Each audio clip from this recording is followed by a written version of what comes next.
P3, now look at question number 5 of exercise 2E. Using the elimination method, solve each of the following pairs of simultaneous equations. Now you're supposed to use elimination method.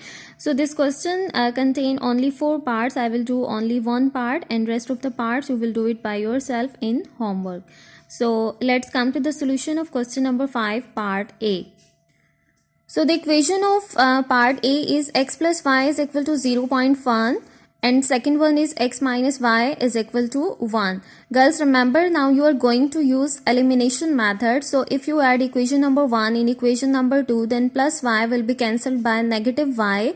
And then we will get the value of x, which is x is equal to 0.75.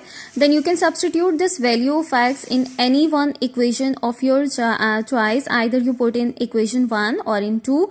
So after putting the value of x, we will get y is equal to minus 0.25. So the solution is x is equal to 0.75 and y is equal to negative 0.25. So in this way, you will solve the rest of parts of question number 5. Now look at question number 6. Using the elimination method, solve each of the following pairs of simultaneous equations. Now this question contains 6 parts, so I will do only one part. So let's come to the solution of part A. Okay girls, I am doing part F. So the equation is 3x plus 5y plus 8 is equal to 0, and second one is 4x plus 13y minus 2 is equal to 0. So now you are going to use elimination method, and for using this method you are supposed to eliminate any one variable. So if you multiply equation number 1 by 4 and equation number 2 by 3, then it will become 12x in equation 1 and 12x in equation number 2, so that we can easily eliminate x.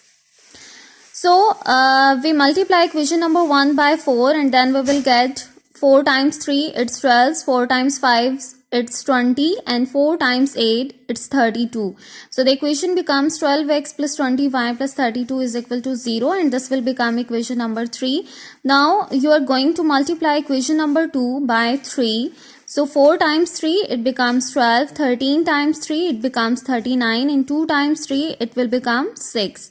So the equation becomes 12x plus 39y minus 6 is equal to 0, and then it will become equation number 4.